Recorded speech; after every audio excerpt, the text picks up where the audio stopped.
রমজানকে কাজে লাগানোর জন্যে আগে থেকেই প্রস্তুতির প্রয়োজন আছে। যে ব্যক্তি নামাজ পড়ে না 5 ওয়াক্ত, রমজানের প্রথম দিনেই সে 5 ওয়াক্ত নামাজি হয়ে যাবে, এটা কিন্তু ডিফিকাল্ট। এই জন্য এখন থেকেই নামাজের চর্চা করতে হবে। রমজানে কয়েকটা কাজ খুব বেশি বেশি গুরুত্ব দিয়ে করবেন। 1 নাম্বার, জামাতের সাথে 5 ওয়াক্ত সালাত পারা যাবে ইনশাআল্লাহ। 2 নাম্বার, নিজের মালের যাকাত দিয়ে দিবেন। এটা কি ব্যবসায়িক সমিতির উদ্যোগে প্রোগ্রাম?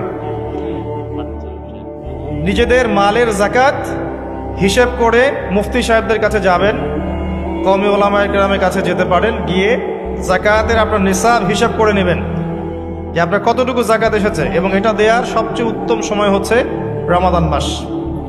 যাকাতগুলো দিয়ে দিবেন, আল্লাহ পাক তৌফিক দান করুন। সাদাকাতুল ফিতর দিবেন রমজান মাসে। তারাবির সালাত অবশ্যই অ্যাটেন্ড করবেন, তারাবির সালাত মিস করবেন না। পরিবারের ব্যক্তিদেরকে একসাথে নিয়ে ইফতার করবেন, আলাদা আলাদা করে করবেন না। বেশি থেকে বেশি মানুষকে ইফতার করাবেন, সামাজিকভাবে, রাষ্ট্রীয়ভাবে, সংগঠনের উদ্যোগে বা ব্যক্তিগত পর্যায়ে বেশি থেকে বেশি মানুষকে ইফতার করাবেন। এবং কোরআনুল কারীমকে বেশি সময় দিবেন। প্রতিদিন অন্তত পক্ষে 1 পারা করে তেলাওয়াত করবেন। যারা হাফেজ কোরআন তারা পুরো কোরআন হিফজ আবার চর্চা করবেন। যারা আরো বড় লেভেলে আছেন কোরআন গবেষণা করবেন। 5 ওয়াক্ত নামাজের পরে একটা করে হাদিস পড়ার চেষ্টা করবেন মসজিদের মধ্যে। আসর থেকে মাগরিব এই সময়টুকুর মধ্যে, আসরের নামাজের পরে মসজিদ ভিত্তিকভাবে দার্সের ব্যবস্থা করবেন, তালিমের ব্যবস্থা করবেন। 30 দিন 30টা আলাদা আলাদা টপিকে কথা হবে, জনগণ জানতে পারবে। পারা যাবে? ব্যবসায় এই মাসে খুব বেশি লাভের চেষ্টা করবেন না, পরকালীন লাভের চেষ্টা করবেন। সিন্ডিকেট করে দ্রব্যমূল্যের দাম বাড়িয়ে দিবেন না। চেষ্টা করবেন মানুষকে আরো সহজ করে দেওয়ার জন্য। যারা খাবারের ব্যবসা করেন, রমজান মাসে বেশি বেশি মানুষকে খাবার খাওয়াবেন, আল্লাহ বরকত দিবে ইনশাআল্লাহ। কাপড়ের ব্যবসা করেন, বেশি থেকে বেশি মানুষকে কাপড় দান করবেন রমজান মাসে। রমজানে মুসলিমদের নিত্য প্রয়োজনীয় যে দ্রব্যগুলো আছে এগুলো যারা বিক্রি করেন তাদের প্রতি অনুরোধ থাকবে যে কৃত্রিম সংকট সৃষ্টি করে দাম বাড়াবেন না, বরং মানুষের জন্য সহজ করে দিবেন। আল্লাহ আপনার রিজিকে বরকত দিবে ইনশাআল্লাহ। বিশ্বের প্রায় প্রতিটা মুসলিম কান্ট্রিতেই রমজান মাসে দ্রব্যমূল্যের দাম নিয়ন্ত্রণে থাকে, কমে যায়, ইল্লাল বাংলাদেশ ছাড়া। কিন্তু আমরাই 90% মুসলিমের দেশ। এই মাস লাভের মাস, পরকালীন লাভের মাস, দুনিয়ার লাভের মাস নয়। বরং রমজান আসার আগেই পুরো মাসের বাজার এবং ঈদের শপিং করে ফেলে দিবেন। রমজান মাসে বেশি বেশি মার্কেটে যাবেন না, এবং স্ত্রী সন্তানদেরকেও বেশি বেশি মার্কেটে যেতে দিবেন না। বরং এই মাসে পর্দা আরও বজায় রাখার চেষ্টা করবেন। রাস্তার মোড়ে মোড়ে যে হোটেলগুলো থাকে, ঘোমটা হোটেল, এই হোটেলের মালিকদের প্রতি নসিহত থাকবে যে আল্লাহকে ভয় করেন। হোটেলের বাইরে লিখে দিবেন মুসলিমদের জন্য খাওয়া আমার হোটেলে জায়েজ নাই। এটা করবেন, ঘোমটা না দিয়ে ওখানে লিখে দিবেন যে আপনি মুসলিম হয়ে থাকলে আল্লাহকে ভয় করুন, আমার হোটেলে মুসলমানদের জন্য আলাদা করে খাওয়ার কোনো জায়গা নাই রোজা রাখা অবস্থায়। সেলুনে আছেন যারা, সেলুনে লিখে দিবেন রমজান মাসে আমি দাড়ি কাটি না, কমপক্ষে লিখে দিবেন যে আমার দোকানে দাড়ি শেভ করা হয় না। রমজান মাসে আল্লাহওয়ালা হয়ে যান, লাআল্লাকুম তাত্তাকুন, তাকওয়া অবলম্বন করতে হবে। কিছু টিপস বলে দিলাম। সবচেয়ে বড় কথা হচ্ছে মানসিক প্রস্তুতি। রমজান আসতে যাচ্ছে, একটা মানসিক প্রিপারেশন। এই রমজানের 30টা দিন আমি প্রত্যেকটা দিনকে কাজে লাগাবো। প্রতিটা দিন আমি কোরআনের কিছু অংশ পড়বো, হাদিস কিছু পড়বো, 2টা কথা মানুষকে দাওয়াত দিব, ইফতার করাবো মানুষকে, সাধ্যমতো দান সাদাকা করব, তারাবির সালাতে হাজির হব, কোরআন খতম দিব। এই কাজগুলো করতে কি সরকার বাধা দিবে? প্রশাসন বাধা দিবে? এগুলো আমাদের হাতে আছে। আল্লাহ পাক আমাদের সবাইকে তৌফিক এনায়েত করুন, আমিন। আর এই রমজান মাসে বেশি বেশি খাওয়া এবং দুনিয়াবি কাজে অপচয় করবেন না। সারাদিন রোজা রেখে যদি ইফতার করতে 20টা আইটেম নিয়ে বসি, আমাদের পুরান ঢাকার মানুষের মতো, তাহলে অবস্থা খারাপ। রমজানের আধ্যাত্মিকত্ব নষ্ট হয়ে যাবে। কথা কি বুঝতে পারছেন? রোজা রেখেছে আলহামদুলিল্লাহ, ইফতার করার জন্য কি 20টা আইটেমের দরকার আছে? 10টা আইটেমের দরকার আছে? এই যত বেশি ইফতারে খাবে মানুষ, তত বেশি সে অসুস্থ হয়ে যাবে এবং তারাবি অন্য অন্য ইবাদতগুলো ঠিক মতো করতে পারবে না। আমাদের ক্ষেত্রে দেখা যায় যে সেহেরি আর ইফতারে আয়োজন দেখলে মনে হয় এটা আমার জীবনের শেষ খাওয়া হবে না। কথা বুঝতে পারছেন? এই স্বভাবগুলোকে চেঞ্জ করতে হবে। আল্লাহ পাক তৌফিক ইনায়েত করুন, আমিন। এবার আসেন, মেরাজে যাওয়ার আগে আমরা রাসূলুল্লাহ সাল্লাল্লাহু আলাইহি ওয়াসাল্লামের জীবনীর সামন থেকে আসতে চাই। আর আমি যে কথাটা বলতে চেয়েছিলাম সেটা হচ্ছে, রমজান আসার আগেই নবী সাল্লাল্লাহু আলাইহি ওয়াসাল্লামের জীবনী একবার পড়ে শেষ করবেন, ওয়াদা করেন। হাত উঁচু করেন, হাত নামান। সবচাইতে সেরা বই আমার কাছে জীবনীর উপরে, নবী সাল্লাল্লাহু আলাইহি ওয়াসাল্লামের জীবনীর উপরে অনেক বই আছে, তবে আমার কাছে মনে হয় সবচেয়ে বেস্ট বইটা হচ্ছে আর রাহিকুল মাখতুম। নাম মনে থাকবে?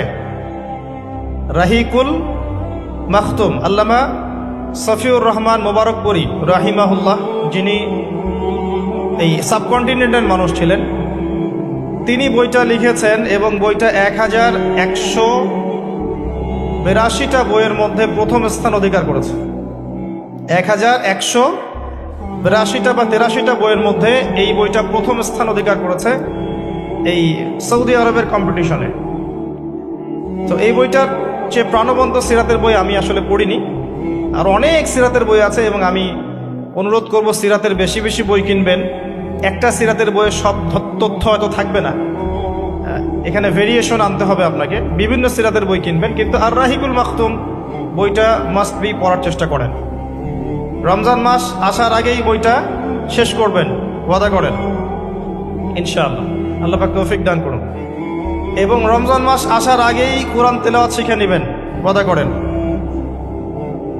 আগামীকাল থেকেই প্রয়োজনে স্থানীয় মসজিদে যিনি ইমাম আছেন বা মুয়াজ্জিন সাহেব আছেন বা মাদ্রাসার শিক্ষকরা আছেন, তাদের কাছে যাবেন। 1 থেকে 2 মাসের বেশি সময় লাগার কথা না আপনার তাজবিদ শিখতে। সবার তো শিখলেই বিশুদ্ধ হয়ে যাবে না। পড়তে পড়তে পড়তে পড়তে একটা পর্যায়ে আপনার মুখের মধ্যে জড়তা আল্লাহ কাটিয়ে দিবে, তখন আপনি ইনশাল্লাহ ফ্লুয়েন্টলি পড়তে পারবেন। কিন্তু শিখতে, নিয়মকানুনগুলো শিখতে 1 থেকে 2 মাসের বেশি লাগার কথা না। আর আমি জানি আপনারা জীবনে অনেক কিছুই পড়েছেন। আপনারা জীবনে এসএসসি, এইচএসসি, অনার্স মাস্টার সব করেছেন, বিবি এমবিএ করেছেন, ডক্টরেট ডিগ্রি অর্জন করেছেন, মেডিকেল সায়েন্স পড়েছেন, কঠিন কঠিন সাবজেক্ট পড়েছেন, বাংলা সাহিত্য পড়েছেন, উপন্যাস পড়েছেন, শরৎচন্দ্র, বঙ্কিমচন্দ্র, হুমায়ুন আহমেদ সব পড়ে শেষ করে ফেলেছেন। রবীন্দ্র নজরুল তো শেষ আগেই। ইংরেজিতে অনার্স করছেন, ইকোনমিক্সে অনার্স করছেন, ম্যানেজমেন্ট পড়ছেন, অ্যাকাউন্টিং পড়ছেন, কঠিন সাবজেক্ট পড়ছেন, ফিজিক্স, কেমিস্ট্রি পড়ছেন, বায়োলজি পড়ছেন, কিন্তু 1, 2 মাস, 3 মাসের মধ্যে আপনি কোরআন শিখতে পারবেন না, এটা আসলে বিশ্বাসযোগ্য নয়। এই ক্যাপাবিলিটি আল্লাহ পাক আপনার মস্তিষ্কে দিয়েছেন, আল্লাহর ওয়াস্তে আপনি কাজে লাগান, ইনশাল্লাহ পরকালে আপনি সফল হবেন। রমজান আসার আগেই শিখতে হবে এই কারণে, যাতে রমজানের প্রথম দিন থেকেই আপনি তেলাওয়াত করতে পারেন, ডেইলি 1 পারা যাবে ইনশাল্লাহ। এই কোরআন কার উপর নাজিল হয়েছে? মুহাম্মদ সাল্লাল্লাহু আলাইহি ওয়াসাল্লামের প্রতি। কখন নাজিল হয়েছে আমাকে বুঝতে হবে। একটু বসেন, রিল্যাক্স হন, আমাকে দেখা না গেলে কোনো সমস্যা নেই, আমার কথাগুলো শুনেন। আর আমি তো জামাই না যে আমাকে দেখতেই হবে। তো নবী সাল্লাল্লাহু আলাইহি ওয়াসাল্লাম যে সময়ে তার উপরে কোরআন নাজিল হয়েছে, এই সময়টা একটু বুঝতে হবে। ওই যুগটাকে বলা হয় কি? আইয়ামে জাহিলিয়াত, মানে কি? অন্ধকারাচ্ছন্ন যুগ। ওই যুগে মৌলিকভাবে অনেক সমস্যা ছিল, কিন্তু মোটা দাগে 5টা সমস্যা ছিল। কয়টা? 5টা। এখান থেকে আমি মেরাজের দিকে যাবো ইনশাআল্লাহ। 5টা মৌলিক সমস্যা ছিল। 5টা সমস্যার প্রথম হচ্ছে শিরক। ওই যুগের মানুষরা আল্লাহর সাথে শিরক করত। তারা মূর্তি পূজা করত, তারা মাধ্যম পূজা করত, তারা কবর পূজা করত, তারা মৃত ব্যক্তির পূজা করত, তারা প্রকৃতির পূজাও করত কোনো কোনো ক্ষেত্রে। আর অল্প কিছু মানুষ ছিল নাস্তিক, অল্প কিছু, খুব বেশি না। এই যে শিরকের এই সমস্যাটা এখনকার বিশ্বের মধ্যে নাই। আচ্ছা, দ্বিতীয় সমস্যা ছিল রিবা বা সুদ। তাদের ম্যাক্সিমাম মানুষ সুদ ভিত্তিক অর্থনীতির সাথে জড়িত ছিল। এই সমস্যাটা কি এখনকার বিশ্বে নাই? আছে। তৃতীয় সমস্যাটা ছিল এই, আপনাদের মোবাইল ফোনগুলো সাবধানে রাখবেন। এই পর্যন্ত যতগুলো মাহফিলে গিয়েছি, এখন দেখি খুব অবজেকশন আসে যে অ্যানাউন্স করতে বলা হয় যে অনেকের মোবাইল পাওয়া যায় না। মোবাইল ফোনগুলো একটু সাবধানে রাখবেন। এখানে আল্লাহ না করুক এমন মানুষও আসতে পারে যার উদ্দেশ্য ভালো না, তো এটা একটু খেয়াল রাখবেন। তো দ্বিতীয় সমস্যা ছিল রিবা, যেটা এখনকার বিশ্বের অন্যতম মৌলিক সমস্যা। আপনি যদি বিশ্বের অর্থনীতির দিকে তাকান, আপনি দেখবেন বিশ্বের পুরো অর্থনৈতিক সিস্টেমটা সুদভিত্তিক। কেউ এর বাইরে নয়, কেউই বাইরে নয়। আমরা এমন একটা যুগে বাস করছি যেখানে কেউ যদি সুদ থেকে বাইরে থাকতে চায়, যে আমি মোটেই খাবো না, একবারেই খাবো না, টোটালি খাবো না, তারপরেও তার গায়ের মধ্যে সুদের ছিটা ফোটা লাগবে। কথা বুঝতে পারছেন? এটা সেই যুগ। কিভাবে লাগবে সেটা সম্পর্কে জানার জন্য রিবা কেন্দ্রিক যে বইগুলো আছে, আল্লামা তকি উসমানীর বই আছে, ইনশাআল্লাহ আগামীতে এটার উপর বিস্তারিত আলোচনা আসবে। এগুলো পড়েন এবং শোনেন, ইনশাআল্লাহ কাজে দিবে। শুধু এতটুকু বলবো, যে খায় যে দেয়, যে সাক্ষী থাকে এবং যে লিখে রাখে, উভয়কেই, এই চার শ্রেণীর মানুষকেই নবী সাল্লাল্লাহু আলাইহি ওয়াসাল্লাম সমান অপরাধী বলেছেন। পুরো সিস্টেমটার মধ্যে এগুলো পড়ে যাবে। এমনকি যদি দেখেন আমি খাচ্ছি না, একটা ফ্ল্যাট বাসায় ভাড়া আছে, এই বাসা যে করেছে সে সুদের লোন নিয়ে করেছে, আমার ভাড়ার টাকা থেকে সে লোন শোধ করে, পরোক্ষভাবে আমিও সুদের সাথে জড়িত আছি। এটা সেই যুগ যেখানে আপনি বেঁচে থাকতে চাইলে পারবেন হয়তোবা, যদি আপনার তাকওয়া অনেক উঁচু লেভেলের হয়, কিন্তু ধুলি কণা আপনার গায়ে লাগবেই, আপনি বাঁচতে পারবেন না। তৃতীয় সমস্যা ছিল মাদক। আইয়ামে জাহিলিয়াতে তৃতীয় সমস্যা ছিল মাদক। এখনকার বিশ্বের দিকে আপনি তাকান, আপনি দেখবেন ম্যাক্সিমাম যুব সমাজ এই সমস্যায় নিপতিত আছে না? সেম সমস্যা। চতুর্থ সমস্যা ছিল নারীর অবমাননা। এটা সম্পর্কে বলার আমার কোনো প্রয়োজন নাই, যথেষ্ট বলেছি এই পর্যন্ত আমি। নারীকে যেভাবে আজকে আমরা পণ্যের ন্যায় ব্যবহার করছি, এটা আইয়ামে জাহিলিয়াতের সেই বন্যতাকেও হার মানিয়েছে। 5 নম্বর সমস্যা ছিল গোত্রীয় দ্বন্দ্ব, গোত্রীয় রক্তক্ষয়ী সংঘাত। এটা এখন বৈশ্বিক রূপ নিয়েছে। ধর্মের মধ্যে সংঘাত, পলিটিক্সের সংঘাত, বিশ্বের দেশগুলোর মধ্যে সংঘাত। এই যে এখন একটা নতুন সংঘাত চলছে, আল্লাহ জানে এটার মোড় কোন দিকে যাবে। যদিও এতটুকু মনে রাখবেন, বিশ্বের একটা শক্তি চায় যে বিশ্বে একটা পারমাণবিক যুদ্ধ হোক। তারা খুব করে চাচ্ছে বিশ্বে একটা পারমাণবিক যুদ্ধ হয়ে যাক। তাদের উদ্দেশ্য সফল হবে, বড় বড় পরাশক্তিরা একে অপরের সাথে মারামারি করে ধ্বংস হয়ে যাবে, প্রচুর মানুষ মারা যাবে, এবং তারা নতুন রুলিং স্টেট হিসেবে বিশ্বে আত্মপ্রকাশ করবে। একটা অংশটা চাচ্ছে, সেটা কারা আস্তে আস্তে বুঝতে পারবেন ইনশাআল্লাহ তাআলা। এই 5টা ছিল মৌলিক সমস্যা। এখন আপনি আপনার সমাজ এবং বিশ্বের দিকে তাকিয়ে দেখেন এই 5টা সমস্যা আছে কি নাই? আছে। এরকম একটা যুগে জন্ম নিয়েছেন প্রিয় নবী মুহাম্মদুর রাসূলুল্লাহ সাল্লাল্লাহু আলাইহি ওয়াসাল্লাম। এরকম সমাজে থেকেও তিনি কখনো পাপের ধার কাছেও যান নাই। বলেন সুবহানাল্লাহ। এরকম একটা সমাজে থেকেও যখন তিনি নবী হননি, তখনও পাপের ধার কাছেও তিনি যান নাই। তিনি কখনো শিরক করেননি, কখনো মূর্তি পূজা করেননি, কখনো রিবা খাননি, আর বাকি বিষয়গুলো ধার কাছেও যাননি। বরং তিনি হিলফুল ফুজুর তৈরি করেছিলেন যাতে করে সমাজের এই অসঙ্গতিগুলো দূর করা যায়। এটা তো আপনারা জানেন। এরপর তিনি নবী হলেন 40 বছর বয়সে। প্রথম কোন আয়াত নাজিল হয়েছিল? সূরা আলাকের প্রথম 5 আয়াত আল্লাহ পাক প্রথমে পড়তে বলেছেন, ইকরা বিসমি রাব্বিকাল্লাযী খালাক। খালাকাল ইনসানা মিন আলাক ইকরা ওয়া রাব্বুকাল আকরাম আল্লাযী আল্লামা বিল কলম আল্লামাল ইনসান মা লাম ইয়ালাম।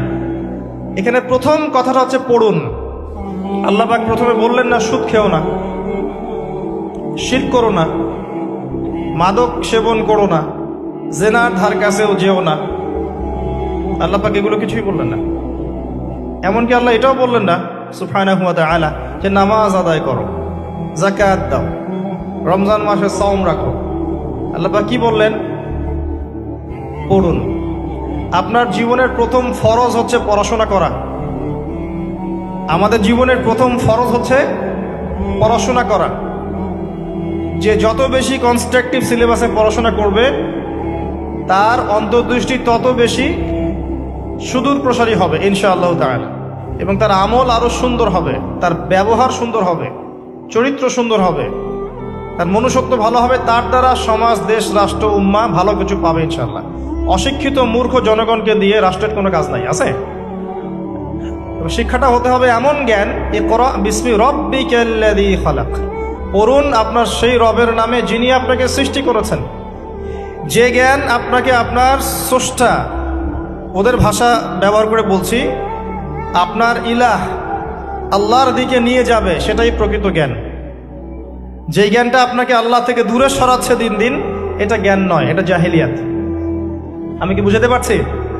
এবার আপনি চিন্তা করে দেখেন যে আপনার জ্ঞানটা আপনাকে কি আল্লাহর দিকে নিয়ে যাচ্ছে নাকি আল্লাহ থেকে দূরে সরাচ্ছে। এরপরে আপনি চিন্তা করবেন আপনি প্রকৃত জ্ঞানী কিনা। কেউ যদি অক্সফোর্ড, কেমব্রিজ, হার্ভার্ড থেকে পাশ করে আসে, এসে বলে যে পর্দা এটা সেকেলে প্রথা, ওই যুগে চলতো, এই যুগে চলে না, এই ব্যক্তিকে আমরা জ্ঞানী বলতে পারি না। কেউ যদি বাইরে থেকে বড় ডিগ্রি এসে বলে যে ইসলাম আসলে এই যুগে চলে না, ওই যুগে চলতো, সুদের মধ্যেই আছে অগ্রগতি আর প্রগতি, ফ্রি মিক্সিং ভালো জিনিস, ছেলে মেয়ে একসাথে পথ চলবে, খারাপ কিছু না, মাদকদ্রব্য খাওয়াই যায়, মানুষ মাদকদ্রব্য খেলে ভালো কাজ করার উৎসাহ পাবে, সমকামিতা একটা বাক স্বাধীনতা, ব্যক্তি স্বাধীনতা, এরকম কথাবার্তা যদি কেউ বলে বা আল্লাহর হালালগুলোকে হারাম করে দেয়, হারামগুলোকে হালাল করে নেয়, এই ব্যক্তি বা এই সম্প্রদায়কে আমরা জ্ঞানী বলতে পারি না। কারণ তাদের জ্ঞান তাদেরকে আল্লাহ থেকে দূরে সরিয়ে দিয়েছে। ইকরা বিসমি রাব্বিকাল্লাযী খালাক। পড়ুন আপনার সেই রবের নামে যিনি আপনাকে সৃষ্টি করেছেন। খালাকাল ইনসানা মিন আলাক, যিনি মানুষকে সৃষ্টি করেছেন জমাট বাঁধা রক্তপিণ্ড থেকে। ইকরা ওয়া রাব্বুকাল আকরাম, পড়ুন আপনার রব মহামান্বিত। আল্লাযী আল্লামা বিল কলম, যিনি আপনাকে কলম দ্বারা জ্ঞান শিক্ষা দিয়েছেন। মানুষ জ্ঞান অর্জন করতে পারেনি প্রথমে, আল্লাহ মানুষকে জ্ঞান শিখিয়েছেন। এটাকে বিশ্বাস করেন? ওয়াল্লামা আদামাল আসমাআ কুল্লাহা, আমি আদমকে সমস্ত নাম শিক্ষা দিয়েছি। কে শিক্ষা দিয়েছেন? আদম আলাইহিস সালামের কি জ্ঞান ছিল? আমাদের জ্ঞান ছিল? আল্লাহ শিখিয়েছেন। আল্লামাল ইনসান মা লাম ইয়ালাম, মানুষকে সেই জ্ঞান শিক্ষা দিয়েছেন যা মানুষ জানতো না। এই আয়াত নিয়ে নবী সাল্লাল্লাহু আলাইহি ওয়াসাল্লামের নবুয়তের জিন্দেগি শুরু হলো। কত বছর জিন্দেগি ছিল নবুয়তের জিন্দেগি? বলতে পারবেন? 23 বছর। 23 বছর। আমরা কিন্তু লেকচারের শেষে একটা কুইজ কন্টেস্ট করব ইনশাআল্লাহ। 5টা থেকে 10টা প্রশ্ন করব ইনশাআল্লাহ। 10 জনকে আমরা পুরস্কৃত করব ইনশাআল্লাহ তাআলা। মনোযোগের সাথে লেকচার শুনবেন। এরপর নবী সাল্লাল্লাহু আলাইহি ওয়াসাল্লামের নবুয়তের জিন্দেগি শুরু হলো। 23 বছর। কত বছর?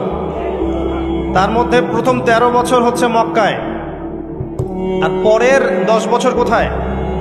মদিনায়। খুব সংক্ষিপ্ত আকারে বলছি, প্রথম 3 বছর নবী সাল্লাল্লাহু আলাইহি ওয়াসাল্লাম গোপনে দাওয়াত দিয়েছেন। কিভাবে? একদম গোপনে গোপনে। প্রথমে বাড়ির লোকজনকে, তারপর নিকট আত্মীয় যারা তাদেরকে, তারপর যাদের সাথে সম্পর্ক ভালো ক্লোজ তাদেরকে, এরপর আস্তে আস্তে আমভাবে। এটাই দাওয়াতি কাজের সুন্নাহ। এরপর 4র্থ থেকে 10ম এই সময়টুকুতে তিনি প্রকাশ্যে দাওয়াত শুরু করেছিলেন, তার সম্প্রদায়কে দাওয়াত দিলেন, যারা তার কথা বিশ্বাস করলো না, বেশিরভাগ মানুষই কুফরি করলো, বরং তারা ইসলাম যারা কবুল করেছে এদের উপরে নির্যাতন শুরু করলো। নির্যাতনের মাত্রা দিন দিন বাড়তে থাকলো। যখন হামজাহ এবং ওমর রাদিয়াল্লাহু আনহুমা তাদের মতো কিছু সাহাবী ইসলাম কবুল করলেন, ইসলাম তখন শক্তিশালী হওয়া শুরু করল। তারপরেও নির্যাতনের মাত্রা বাড়তে থাকলো। এক পর্যায়ে সাহাবীরা হিজরত করলেন আবিসিনিয়ায়। কোথায়? আবিসিনিয়ায়। প্রথম হিজরত মদিনায় হয়নি, প্রথম হিজরত আবিসিনিয়ায়। এটা হচ্ছে ইথিওপিয়ার পাশে, এখনকার মানচিত্রে ইরিত্রিয়া নামে একটা জায়গা আছে। দেখেছেন কখনো? বিশ্বের ম্যাপ দেখেছেন কখনো? বিসিএস কোচিং যারা করছেন তাদের তো জানার কথা। এই ইরিত্রিয়া ছিল সেই জায়গা যেখানে হিজরত করেছিলেন সাহাবীরা। সেখানে একজন বাদশাহ ছিলেন, তার নাম বাদশাহ নাজাশী। তিনি একজন খ্রিস্টান ছিলেন, কিন্তু ভালো খ্রিস্টান ছিলেন, সৎ। তিনি মুসলিমদেরকে আশ্রয় দিয়েছিলেন এবং তার রাজ্যে মুসলিমরা নিরাপদে ছিল, বসবাস করেছে দীর্ঘদিন। পরবর্তীতে এই বাদশাহ নাজাশী ইসলাম কবুল করে মুসলিম হন। মারা গেলে নবী সাল্লাল্লাহু আলাইহি ওয়াসাল্লাম তার গায়েবানা জানাজার নামাজও পড়েছেন। কুরাইশদের অত্যাচার বাড়তে থাকে। এক পর্যায়ে নবী সাল্লাল্লাহু আলাইহি ওয়াসাল্লাম তায়েফে হিজরত করেন, চেষ্টা করেন তায়েফবাসীকে বোঝানোর জন্য। তায়েফের লোকজন সাড়া দেয়নি, উল্টা নবী সাল্লাল্লাহু আলাইহি ওয়াসাল্লামকে রক্তাক্ত করেছিল। তিনি ফিরে আসেন মক্কায়। আবারও মক্কায় ফিরে আসার পরে অল্প দিনের ব্যবধানে, বেশি দিন না, মাত্র অল্প দিন, 3 দিন 7 দিন, কেউ বলেছে 3 মাস, এইটুকু ব্যবধানে প্রথমে চাচা আবু তালেব, তারপরে স্ত্রী খাদিজা রাদিয়াল্লাহু আনহা, তারা ইন্তেকাল করেন। এবং নবী সাল্লাল্লাহু আলাইহি ওয়াসাল্লামের এই শেষ আশ্রয়স্থল আবু তালেব, সেটাও শেষ হয়ে যায়। তার স্ত্রী খাদিজা রাদিয়াল্লাহু আনহা আল্লাহর কাছে চলে যান। এই সময়টাতে নবী সাল্লাল্লাহু আলাইহি ওয়াসাল্লাম প্রচণ্ড মানসিক কষ্টে ছিলেন। আল্লাহ পাক এইরকম একটা সময়ে মেরাজের ঘটনা ঘটিয়েছেন। বলেন সুবহানাল্লাহ। আল্লাহ রাব্বুল আলামিন তাকে পুরো মানসিক সমস্ত কষ্ট থেকে ফারেক করে আল্লাহ পাকের সমস্ত কুদরত দেখিয়েছেন মহাবিশ্বে নিয়ে গিয়ে। যদিও বা তার আগের 3 বছর সাহাবীদেরকে বয়কট করা হয়েছিল। 3 বছর গাছের ছাল পাতা খেয়ে সাহাবীরা থেকেছেন শিয়ারে আবু তালেব নামক জায়গায়। এরপর বয়কট তুলে নেওয়া হয়। তারপর এই আমুল হুজন আসে। এর পরের বছর ইয়াসরিব বা মদিনা থেকে 6 জন যুবক এসে ইসলাম কবুল করে। বলেন সুবহানাল্লাহ। তাদের নেতা ছিলেন আসাদ বিন জুরারাহ রাদিয়াল্লাহু আনহু। তিনি ফিরে যান মদিনায়। পরের বছর আবার 6 জনকে নিয়ে আসেন, টোটাল 12 জন। এই 12 জন মুসলিম হয়ে আবার মদিনায় ফিরে যান। এই 12 জনের সাথে আল্লাহর নবী সাল্লাল্লাহু আলাইহি ওয়াসাল্লাম একজন সাহাবীকে পাঠিয়ে দেন দায়ী হিসেবে। তার নাম মুসআব বিন উমাইর রাদিয়াল্লাহু আনহু। মুসআব বিন উমাইর রাদিয়াল্লাহু আনহু। প্রশ্ন কিন্তু আসবে, ভালো করে মনে রাখতে থাকেন। এরপরে মুসআব বিন উমাইর রাদিয়াল্লাহু আনহু এই 12 জন সাহাবীর সাথে যান মদিনায়।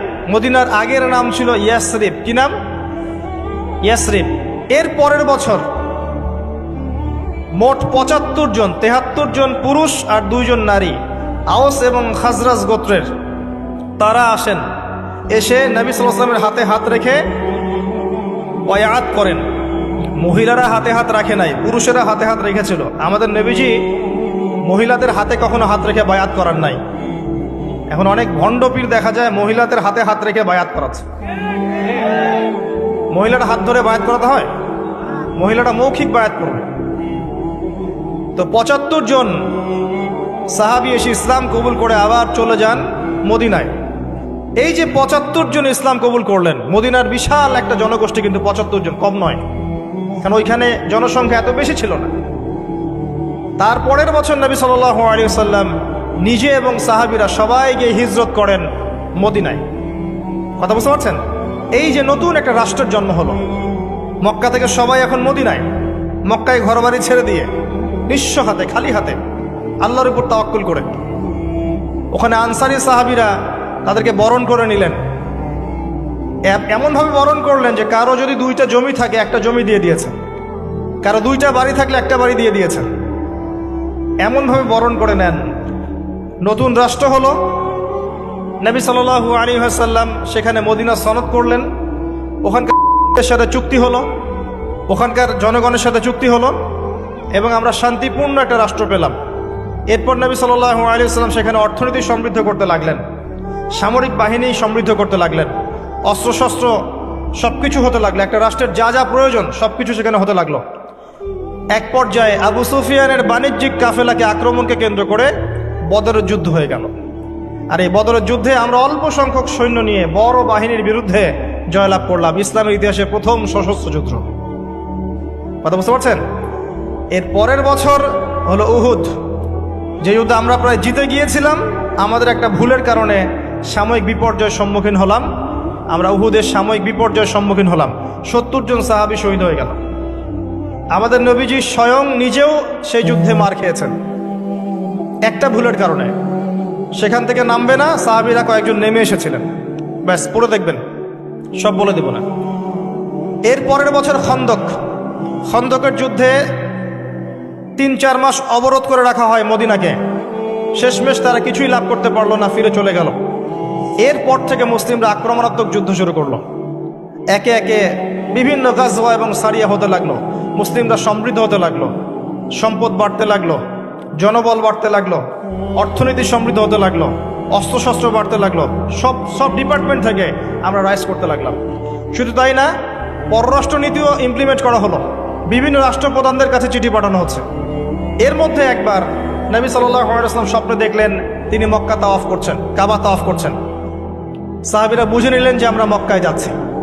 তারা মক্কায় যাওয়া শুরু করলেন। 1400 সাহাবী হুদাইবিয়া নামক জায়গায় আটকে দেয়া হলো, যাওয়া যাবে না, এই বছর ফেরত যেতে হবে, পরের বছর আসতে হবে। তোমাদের কেউ আমাদের দলে আসলে ফেরত দিব না, আমাদের কেউ তোমাদের দলে গেলে ফেরত দিতে হবে। আগামী 10 বছর আমরা কেউ কারোর সাথে যুদ্ধ করব না। আগামী বছর ওমরা করতে আসবে মাত্র 3 দিনের জন্য, কোনো অস্ত্র সাথে আনা যাবে না। সবগুলোতে নবীজি বললেন ঠিক আছে, ডিল, কোনো সমস্যা নেই। তারা ফেরত চলে গেলেন। ওই বছর ওমরা করা হলো না। নবীজি ফেরত গিয়েই খায়বার আক্রমণ করলেন। খায়বার ছিল, কে পরাজিত করা হলো, খায়বার মুসলিমদের দখলে চলে আসলো। এর আগে আরো 2 কওমকে সেখান থেকে, মদিনা থেকে বহিষ্কার করা হয়। একটা বনু নাজির, একটা হচ্ছে বনু কাইনুকা। আর খন্দকের যুদ্ধে বহিষ্কার করা হয় বনু কুরাইজাকে। এরা সবাই খায়বার আশ্রয় নিয়েছিল। খায়বারকে আক্রমণ করে এদেরকে আরব উপদ্বীপ থেকে বের করে দেওয়া হয়। তার পরের বছর হচ্ছে মক্কা বিজয়। নবী সাল্লাল্লাহু আলাইহি ওয়াসাল্লাম মক্কা বিজয় করলেন, মক্কার সমস্ত মূর্তিগুলো ভেঙে ফেললেন। বেলাল রাদিয়াল্লাহু আনহু কাবা ঘরের উপর উঠে আজান দিলেন। নবীজি সবাইকে মাফ করে দিলেন। দলে দলে মানুষ ইসলাম কবুল করলো। সূরা নাসর নাজিল হলো, ইজা জাআ নাসরুল্লাহি ওয়াল ফাতহ। সূরা মাইদার 3 নম্বর আয়াত নাজিল হলো। এরপর নবীজি মদিনায় ফিরে গেলেন। তার মাঝে হুনাইনের যুদ্ধ হয়েছে, এর আগে একটা মোতার যুদ্ধ হয়েছে, তারপর একটা তাবুক যুদ্ধ হয়েছে, ব্যাস। এরপরে মদিনায় ফিরে গিয়ে মাত্র 81 বা 83 দিন নবীজি বেঁচেছিলেন। এরপরে তার শেষ রোগ শুরু হলো এবং মারা যাওয়ার কয়েকদিন আগে তিনি বলে গেলেন, আমার কবরকে উপাসনার জায়গা বানাবে না, আমার কবরকে উপাসনার জায়গা বানাবে না। আরব উপদ্বীপ থেকে বহিষ্কার করবে, রাষ্ট্রদূতরা আসলে সম্মান করবে, দাস দাসীর প্রতি খেয়াল রাখবে, নামাজের হেফাজত করবে। আর অনেক নসিহত তিনি করে গেলেন। তিনি বলে গেলেন তার আগে বিদায় হজের ভাষণে, তোমরা সবাই ভাই ভাই, সাদার উপর কালো, কালোর উপর সাদা, ধনীর উপর গরিব, গরিবের উপর ধনী, আরবের উপর অনরব, অনরবের উপর আরব, কোনো ভেদাভেদ নাই। তোমরা সবাই আদম সন্তান, আদম মাটির সন্তান। নবীজি বললেন সাল্লাল্লাহু আলাইহি ওয়াসাল্লাম, সাহাবীরা, আমি কি তোমাদের কাছে আমার অর্পিত দায়িত্ব পালন করেছি, পৌঁছে দিয়েছি? সাহাবায়ে কেরাম বললেন, হ্যাঁ, আমরা সাক্ষ্য দিয়েছি আপনি পৌঁছে দিয়েছেন। নবীজি বললেন, আল্লাহুম্মা ফাশহাদ, আল্লাহ আপনি সাক্ষ্য থাকেন আমি আমার দায়িত্ব পৌঁছে দিয়েছি। এভাবে তার জীবনটা শেষ হয়ে যায়। এই হলো সংক্ষিপ্ত সিরাত, ডিটেইলস পড়বেন। এর মধ্যে একটা ঘটনা, যখন কষ্টের মধ্যে ছিলেন নবী সাল্লাল্লাহু আলাইহি ওয়াসাল্লাম, তখন কিসের ঘটনা ঘটেছে? মেরাজ। এবং নবী সাল্লাল্লাহু আলাইহি ওয়াসাল্লামকে আল্লাহ পাক সশরীরে মেরাজ করিয়েছেন, ঘুমের মধ্যে নয়, সশরীরে। এই জায়গা থেকে আলোচনার বাকি অংশটা খুব ভালো করে বোঝার চেষ্টা করেন। নবী সাল্লাল্লাহু আলাইহি ওয়াসাল্লাম এশা সালাতের পরে শুয়ে আছেন, কথা বন্ধ করেন, এশা সালাতের পরে শুয়ে আছেন, তন্দ্রাভাব। কোথায় শুয়ে আছেন? কাবা ঘরের হাতিমে। কাবা ঘরের হাতিমে একজন ফেরেশতা আসলেন, তার নাম জিবরাইল আলাইহিস সালাম। নবীজিকে শুইয়ে দিলেন। নবীজিকে শুইয়ে দিয়ে এই যে বুক, গলার নিচ থেকে এই নাভি পর্যন্ত চিরে ফেললেন। কলিজা এটা বের করা হলো, একটা পাত্র আনা হলো। এই পাত্রের মধ্যে ছিল ঈমান এবং প্রজ্ঞা। এগুলো কিন্তু কোনো গল্প নয়, এগুলো সবগুলো বাস্তব সত্য ঘটনা। এটা নবী সাল্লাল্লাহু আলাইহি ওয়াসাল্লামের জীবনে ঘটেছে। এগুলোর ব্যাখ্যা কি, এগুলো কি সায়েন্টিফিক কি না, এগুলোর পিছনে দর্শন কি, যুক্তি কি, এগুলো আমাদের আজকের আলোচনার বিষয় নয়। কারণ আমি অনেক দিন আলোচনা করেছি যে সায়েন্স আপনাকে সব কিছুর ব্যাখ্যা দিতে পারবে না। কোনো কিছু সায়েন্স দিয়ে প্রমাণ হলেই বিশ্বাস করব, না হলে করব না, এই চেতনার নাম শিরক। এটা আধুনিক যুগের শিক্ষা শিরক। এটা আধুনিক যুগের শিক্ষা ক্ষেত্রে শিরক, যে সায়েন্স কিছু প্রমাণ করলে বিশ্বাস করব, না করলে করব না। এটাতে আমি বিশ্বাস করি না, আমাদের বিশ্বাস করা উচিত নয়। সায়েন্সকে জিজ্ঞাসা করবেন রূহ কাকে বলে, please give us the definition of রূহ। রূহের ডেফিনেশন দেন, রূহ কাকে বলে, কত প্রকার কি কি, আত্মা কাকে বলে, কত প্রকার কি কি। সায়েন্সের প্যান্ট খারাপ হয়ে যাবে। কথা কি বুঝতে পারছেন? রূহের ডেফিনেশন দিতে পারবে না। জিজ্ঞাসা করবেন স্বপ্ন কাকে বলে, মানুষের স্বপ্ন মাঝে মাঝে সত্য হয় কিভাবে, ব্যাখ্যা দিতে পারবে না। যদি বলেন মানুষ ঘুমায়, ঘুমের একটা পূর্ণাঙ্গ ব্যাখ্যা দেন, দিতে পারবে না। যদি বলেন কবরের আযাবের ব্যাখ্যা দেখ, পারবে না। জিন জাতির ব্যাখ্যা দেখ, পারবে না। মালায়েকার ব্যাখ্যা দেখ, পারবে না। তাদের দৌড় একটা জায়গা পর্যন্ত, সেটা হলো বিগ ব্যাং থেকে মহাবিশ্ব সৃষ্টি হয়েছে। সব কিছু কি ওখানে শেষ হবে? যে আগে কিছুই ছিল না, হঠাৎ বিস্ফোরণ হয়েছে, বাস পৃথিবী সৃষ্টি হয়ে গেছে। অনেক সিম্পল জিনিসের ব্যাখ্যাই সে দিতে পারেনি। তাহলে আমরা কেমন করে ধরে নিলাম যে সায়েন্স কিছু প্রমাণ করলেই সত্য, না করলে সত্য না? এটা কে বললো আপনাকে? এটা সবচেয়ে বড় শিক্ষাক্ষেত্রে শিরক হচ্ছে এখন। কারো যদি জ্ঞানতাত্ত্বিক এপিস্টিমোলজি ঠিক না থাকে, তার পুরো জ্ঞান চর্চায় শিরক হবে। তাই আমি এখানে এই আলোচনা করতে যাচ্ছি না যে এটা সায়েন্টিফিক ব্যাখ্যা ইত্যাদি। আমি জাস্ট ঘটনাটা বলছি, এর পিছনে শিক্ষাগুলো বলব। বুক চিরে ফেলা হয় এবং কলিজাটা বের করে একটা পাত্র আনা হয় স্বর্ণের, এর মধ্যে ঈমান এবং প্রজ্ঞা ছিল। ঈমান এবং প্রজ্ঞা কি, এর আকার আকৃতি কেমন, আল্লাহ ভালো জানেন। সবকিছু সায়েন্টিফিক হবে না যে কঠিন তরল বায়বীয়। কঠিন তরল বায়বীর বাইরে অনেক কিছু আছে যেটা সায়েন্স জানে না। কথা কি বুঝতে পারছেন? অনেক কিছুই আছে, কঠিন তরল বায়বীর বাইরেও অনেক কিছু আছে যেটা সায়েন্স ব্যাখ্যা করতে পারবে না। ঈমান এবং প্রজ্ঞার এই পাত্রে কলিজাটা ডুবানো হয়, ধুয়ে পরিষ্কার করে আবার আগের জায়গায় ফিট করে দেওয়া হয়। আনাস রাদিয়াল্লাহু আনহু, বিখ্যাত সাহাবী, প্রায় 10 থেকে 12 বছর নবী সাল্লাল্লাহু আলাইহি ওয়াসাল্লামের খেদমত করেছেন। তিনি বলেছেন, আমি আল্লাহ রাসূলের বুকের মধ্যে এই যে বুক চিরে ফেলা, সিনা চাক, এই দাগটা আমি দেখেছি। বুকের মধ্যে দাগ ছিল। এরপর নবী সাল্লাল্লাহু আলাইহি ওয়াসাল্লামের সামনে একটা বাহনকে আনা হয়। এই বাহনের নাম হচ্ছে বোরাক। কি নাম? গাধার চেয়ে একটু বড়, খচ্চরের চেয়ে একটু ছোট, এর নাম হচ্ছে বোরাক। এই বোরাকে নবী সাল্লাল্লাহু আলাইহি ওয়াসাল্লামকে উঠতে বলা হয়। তিনি উঠতে গেলে বোরাক একটু পার্ট নিয়েছে, ভাব নিয়েছিল আর কি। ভাব নেওয়া বোঝেন? মাঝে মাঝে আমরা ভাব নেই না? কখনো মেয়েদের বিউটি কন্টেস্ট দেখেছেন? ফ্যাশন শো দেখেন নাই? টিভিতে অ্যাডভার্টাইজ দেখেন নাই? কে দেখে নাই? এটা তো সবাইকেই দেখতে হয়। কার চোখে পড়েনি? মনে হবে যে মানুষকে ভয় দেখাচ্ছে। এই যে ভাব, বোরাক একটা ভাব নিয়েছিল।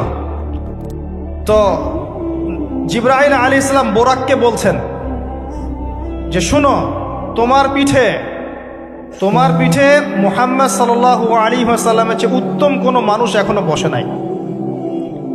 আর মুহাম্মদ সাল্লাল্লাহু আলাইহি ওয়াসাল্লামের চেয়ে প্রিয় এবং সম্মানিত মহান কোনো ব্যক্তি আল্লাহর কাছে নাই। অতএব তুমি এত পার্ট নিও না। তখন বোরাক ঘামতে শুরু করে। আমি যে কথাগুলো বলছি এগুলো সহিহ বুখারীর মধ্যে আছে, সহিহ মুসলিমের মধ্যেও আছে এবং অন্যান্য সিরাতের গ্রন্থগুলোর মধ্যে আছে। আমি এক জায়গায় করে কথাটা বলার চেষ্টা করছি। এরপর বোরাক ছুটতে শুরু করে। নবীজি বলছেন, বোরাকের ছোটার গতিটা এমন ছিল যে আমরা আমাদের দৃষ্টি যতদূর পর্যন্ত যায়, সে তার একটা পা অতদূর পর্যন্ত ফেলছে। এখনকার রকেটগুলোর গতি দেখেছেন? এই মহাবিশ্ব যত অভিযান, আমাদের ধারণা যে এই মেরাজের ঘটনাকে কেন্দ্র করেই হয়েছে। এই থিওরিগুলো ওরা পেত না। মহাবিশ্বের এই আকাশ ভেদ করে যাওয়া যায়, এই যে কনসেপ্টটা, এই কনসেপ্টটা কিন্তু নবী সাল্লাল্লাহু আলাইহি ওয়াসাল্লাম মেরাজের আগে কখনো হয়নি। একমাত্র ঘটনা পৃথিবীতে যে পৃথিবীর কোনো মানুষ 7 আকাশের উপরে গিয়েছেন, আল্লাহর সাথে কথা বলে এসেছেন। সুবহানাল্লাহ। এমনকি কোনো নবীর ক্ষেত্রেও এটা হয়নি, কোনো নবীর ক্ষেত্রেও নয়। সেখানে গিয়ে দেখলেন মসজিদের মধ্যে একজন ব্যক্তি সালাত আদায় করছেন। গড়ন, দেহের গড়নটা একটু লম্বা এবং চুলগুলো কোকড়ানো, কানের লতি পর্যন্ত, রুগ্ন একটু। তাকে বলা হচ্ছে ইনি হচ্ছেন মুসা আলাইহিস সালাম, সালাত পড়ছেন। এখন কিভাবে সালাত পড়ছেন, জীবিত না মৃত নাকি বারজাখে, আমরা ব্যাখ্যা করতে পারবো না। যা তিনি দেখেছেন তাই বলেছেন, আমরা বিশ্বাস করেছি, সামি'না ওয়া আতা'না। যেমনটা আবু বকর সিদ্দিককে বলা হয়েছে রাদিয়াল্লাহু আনহু, আপনি কি মেরাজের ঘটনা বিশ্বাস করেন? আপনি কি মেরাজের ঘটনা বিশ্বাস করেন? আল্লাহ রাসূল সাল্লাল্লাহু আলাইহি ওয়াসাল্লাম এক রাতের মধ্যে বাইতুল মাকদিস গিয়েছেন, সেখান থেকে আরশে আজিম, আবার ফিরে এসেছেন, অজুর পানি গড়িয়ে পড়ছে। আবু বকর সিদ্দিক তিনি বলছেন, এর চাইতেও বড় কথা তো আমি বিশ্বাস করি, সেটা হলো আসমান থেকে কোরআন তার উপর নাজিল হচ্ছে প্রতিনিয়তই। যে আল্লাহ তার উপর কোরআন নাজিল করতে পারেন, তাকে আসমানে নিয়েও যেতে পারেন, এটা অবিশ্বাস করার কি আছে? এরপর থেকে তার নাম হয় কি? সিদ্দিক। তো আমরা ওই দিকে যাওয়ার চেষ্টা করি। নবীজি বলেছেন, ব্যাস সত্য। এবং এখানে ঢোকার আগে একটা পাথরের মধ্যে এই বোরাকটাকে বেঁধে রাখা হয়।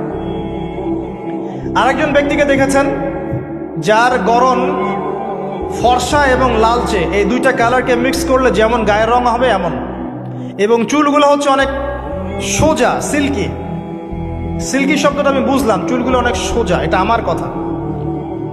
স্বচ্ছ ঝকঝকে চুল। তো গায়ের গড়নটা খুব বেশি লম্বাও না, খুব বেশি খাটোও না। নবীজিকে বলা হচ্ছে ইনি হচ্ছেন ঈসা ইবনে মারইয়াম। নবী সাল্লাল্লাহু আলাইহি ওয়াসাল্লাম আরেকজনকে দেখলেন যার গড়নটা হুবাহু নবী সাল্লাল্লাহু আলাইহি ওয়াসাল্লামের মতোই। এবার তাকে বলা হলো ইনি হচ্ছেন আদি পিতা ইব্রাহিম আলাইহিস সালাম।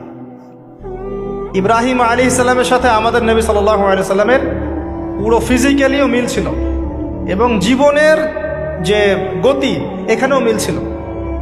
হয়তোবা এই কারণেই আমরা দরুদ ইব্রাহিমে অন্য নবীর নাম না নিয়ে ইব্রাহিম আলাইহিস সালামের নামটা নিচ্ছি।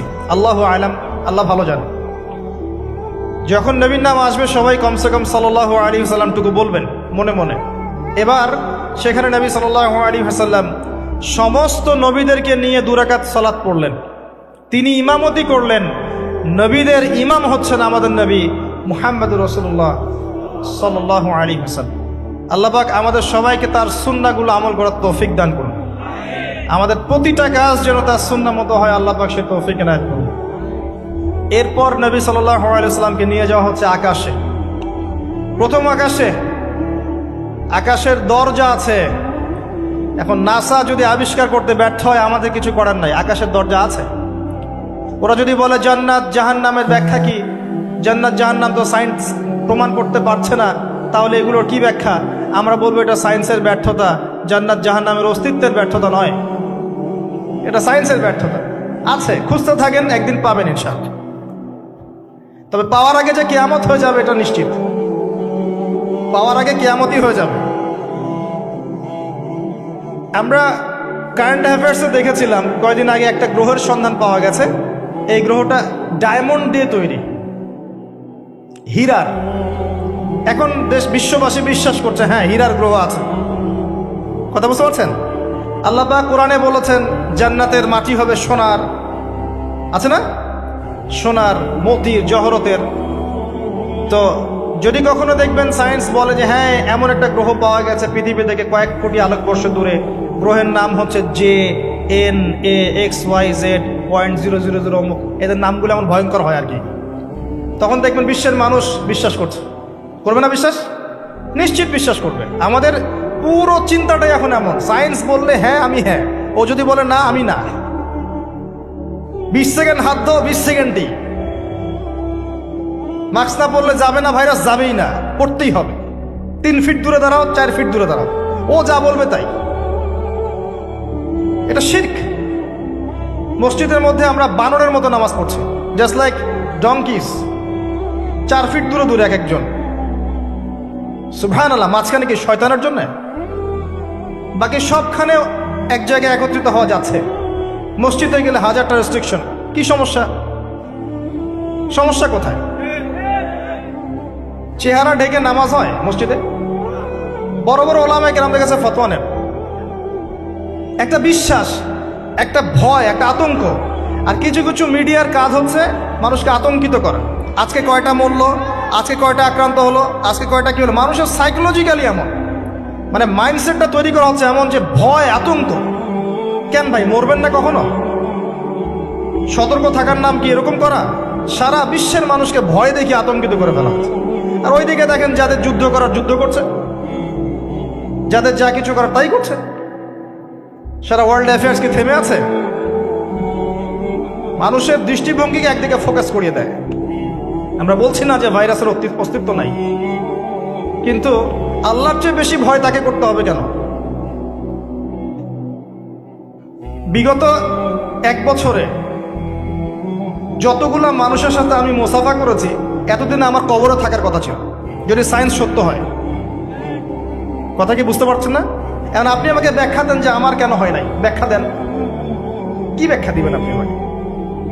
প্রতিটা দিন ইভেন এই মাহফিলের সিজনে প্রতিটা দিন মিনিমাম 100-200 মানুষের সাথে আমি মুসাফা করেছি, এবং সবাই এটা সাক্ষী। একটা দিন আমার জ্বর আসে নাই, এর কি ব্যাখ্যা দিবেন? সায়েন্স যদি এটাই বলে যে মুসাফা করলেই ভাইরাস হবে, মুসাফা করলেই ভাইরাস হবে, তাহলে আমার হইল না কেন? এর ব্যাখ্যা দেন। কোনো ব্যাখ্যা নাই। এরপরেও আল্লাহ বিশ্বাস করবে না, এরপরেও আল্লাহ বিশ্বাস করবে না। জামজাম কূপের পানির ব্যাখ্যা দেন, কিভাবে এত পানি চলছে, শেষ হচ্ছে না কেন? আমাদের চিন্তা ভাবনা চেঞ্জ করেন। ও যা বলবে তার 100% সত্যি হতে হবে এমন নয় বিষয়টা। এর উপরে আল্লাহ পাকের জ্ঞান আছে, আল্লাহর হুকুম চলে, আল্লাহর হুকুমই সবকিছু। এর বাইরে মানুষ প্রোটেকশন নিবে, সুস্থ থাকবে, সে তার মেডিকেল রুটিনগুলো ঠিকঠাক মতো চলবে, ঠিক আছে, কিন্তু এত বেশি কেন মাথায় নিতে হবে যে আল্লাহকেই মানুষ ভুলে যাচ্ছে? সব কিছুর ঊর্ধ্বে মনে হয় যে বস্তুবাদিতে আল্লাহ অনেক পরের আল্লাহ। ব্যাপারটা কেন এমন কেন হলো? আমরা দিন দিন আমাদের সাইকোলজি এমন জায়গায় নিয়ে যাচ্ছি যে চিন্তা ক্ষেত্রে আমরা বুদ্ধিবৃত্তিকভাবে শিরক করছি। আল্লাহ পাক বোঝার তৌফিক দান করুন। আসেন, কোন জায়গায় ছিলাম? প্রথম আকাশ, আকাশের দরজা আছে, নক করা হচ্ছে। আরেকটা কথা বলি, এই পুরো মহাবিশ্বে যতদূর পর্যন্ত আলোচনা হয়েছে এগুলো প্রথম আকাশের অন্তর্ভুক্ত, এরপরে দ্বিতীয় আকাশ। কথা কি বুঝতে পারছেন? এই সব কিছু প্রথম আকাশের মধ্যে, এত গ্যালাক্সিস, এত গ্রহ, এত নক্ষত্র সবকিছু। ওই দিক থেকে আওয়াজ আসছে যে কে আপনারা, কে? জিবরাইল আলাইহিস সালাম বলছেন আমি জিবরিল। ওই দিকের প্রহরী বলছেন আপনাকে কি পাঠানো হয়েছিল? জিবরিল আমিন বলছেন হ্যাঁ, আমাকে পাঠানো হয়েছে। আপনার সাথে কে? আপনার সাথে, আমার সাথে মুহাম্মাদুর রাসূলুল্লাহ সাল্লাল্লাহু আলাইহি ওয়াসাল্লাম। দরজা খুলে দেয়া হলো, প্রবেশ করা হলো।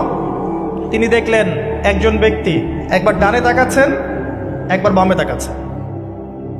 ডান দিকে তাকাচ্ছেন, হাসছেন, বাম দিকে তাকাচ্ছেন, কাঁদছেন। নবী সাল্লাল্লাহু আলাইহি ওয়াসাল্লাম জিজ্ঞাসা করলেন উনি কে আর উনি এমন করছেন কেন? তাকে বলা হলো তিনি হচ্ছেন আমাদের সবার আদি পিতা আদম আলাইহিস সালাম। যখন ডান দিকে দেখছেন, ডান দিকের রূহগুলো হচ্ছে জান্নাতি রূহ, এগুলোকে দেখে তিনি হাসছেন, তার সন্তানদের মধ্যে এই মানুষগুলো জান্নাতে যাবে। যখন বাম দিকে তাকাচ্ছেন, তার সন্তানদের এই রূহ দেখে তিনি কষ্ট পাচ্ছেন, এরা জাহান্নামে যাবে। আর আমি বলে রাখি, সহিহ বুখারীতে 4 বার হাদিসে এসেছে যে আদম আলাইহিস সালামকে কিয়ামতের মাঠে আল্লাহ পাক ডেকে নিয়ে আসবেন এবং বলবেন তোমার সন্তানদের মধ্য থেকে জান্নাতি জাহান্নামী আলাদা করে দাও। আদম আলাইহিস সালাম বলবেন কতজন হে আল্লাহ? আল্লাহ বলবেন প্রতি 1000-এ 999 জনকে জাহান্নামের জন্য আলাদা করে দাও। বলেন নাউযুবিল্লাহ, ইন্না লিল্লাহি ওয়া ইন্না ইলাইহি রাজিউন। প্রত্যেক 1000-এ 999 জন মানুষ জাহান্নামে যাবে। আল্লাহ পাক আমাদেরকে হেফাজত করুন, আমিন। তবে সবচেয়ে বেশি মানুষ যারা জান্নাতে যাবে তারা এই উম্মতের মধ্যে, এটা সুখবর। সবচেয়ে বেশি মানুষ যারা জান্নাতে যাবে তারা এই উম্মতে মুহাম্মাদের মধ্যেই হবে। তারপরেও আরেকটা দুঃসংবাদ, যে এই উম্মতের মধ্যে 73টা দল হয়ে যাবে, যার মধ্যে 72 দল জাহান্নামে যাবে, একটা দল জান্নাতি। মা আলা আলাইহি ওয়া আসহাবি, আমি যার উপরে আছি আমার সাহাবীরা যার উপরে আছেন। অতএব আমরা আমাদের আকীদা আমলগুলোকে আল্লাহ রাসূল সাল্লাল্লাহু আলাইহি ওয়াসাল্লাম এবং সাহাবীদের আকীদা আমলের সাথে মিলাই ইনশাআল্লাহ আমরা জান্নাতে যাব। আরেকটা কথা হচ্ছে, এই উম্মতের মধ্যে যারা শিরক না করে মারা যাবে, শিরকের গুনাহ না করে মারা যাবে, হয়তো অন্য অন্য বড় গুনাহ আছে, আল্লাহ চাইলে তাদের সমস্ত গুনাহকে মাফ করে জান্নাতে দিতে পারেন। সাবধান থাকবেন শিরক থেকে। আল্লাহ পাক সবাইকে শিরক থেকে মুক্ত রাখুন, আমিন। আদম আলাইহিস সালামকে দেখে তিনি সালাম দিলেন, তিনি সালামের প্রতি উত্তর দিলেন, মারহাবা জানালেন এবং এগিয়ে চললেন। দ্বিতীয় আসমানে নবী সাল্লাল্লাহু আলাইহি ওয়াসাল্লাম সাক্ষাৎ হচ্ছে দুজন নবীর সাথে। একজন ঈসা ইবনে মারিয়াম, নাম শুনেছেন? তিনি সেই নবী যিনি কে হত্যা করবেন এবং এই পৃথিবীতে তিনি আবারও ফিরে আসবেন ইনশাআল্লাহ। ন্যাটো ওকে ঠেকাতে পারবে না, জিউসরা তাকে ঠেকাতে পারবে না, ইসলামের অন্যান্য যে বিরোধী শক্তি তারা তাকে ঠেকাতে পারবে না। তিনি পৃথিবীতে আসবেন, সিরিয়ার দামেস্কের সাদা মিনারের উপরে তিনি অবতরণ করবেন দুইজন ফেরেশতার কাঁধে ভর দিয়ে। যখন তার চুল দিয়ে টপ টপ করে পানি পড়তে থাকবে এবং এই ঘামগুলো বা পানিগুলো দেখতে মুক্তার মতো মনে হবে। হাদিস এভাবে স্পষ্ট এসেছে, হাদিস এভাবে স্পষ্ট এসেছে, টাটকা। যে কোনো আলেমকে জিজ্ঞাসা করেন আপনাকে বলে দিবেন ইনশাআল্লাহ।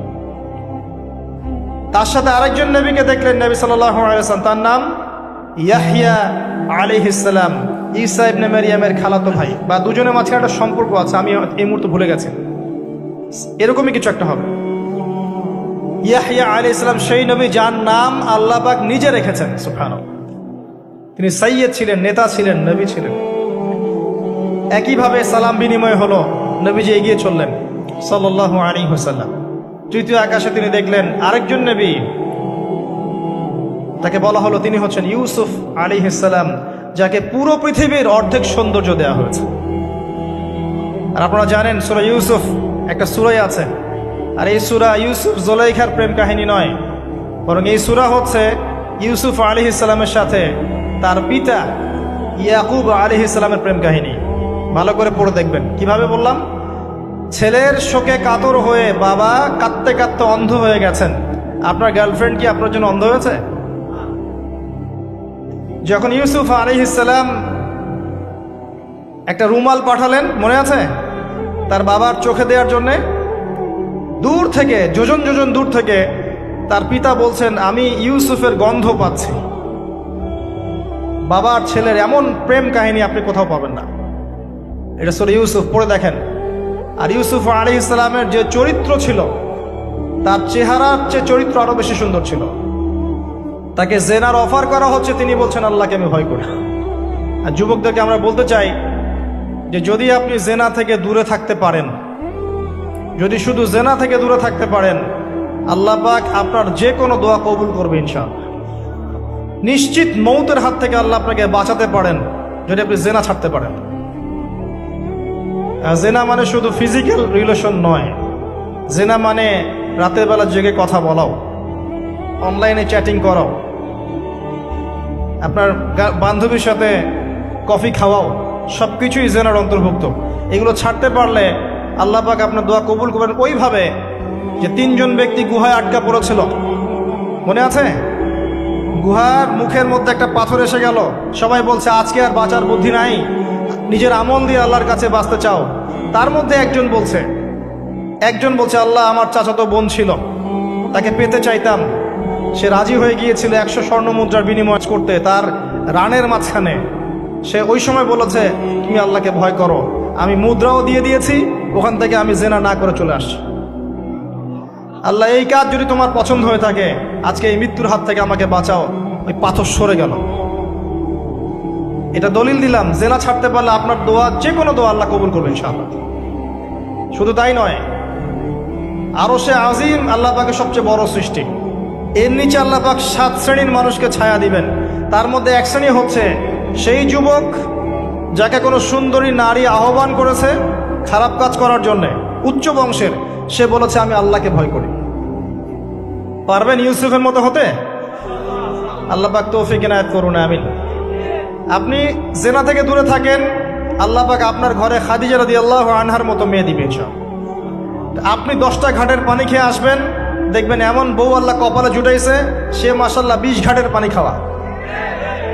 হ্যাঁ, কিফাউন কিরাম, আল্লাহ পাক একদম দুনিয়াতে ইকুয়ালি ডিল করেন, ইকুয়ালি ডিল করেন।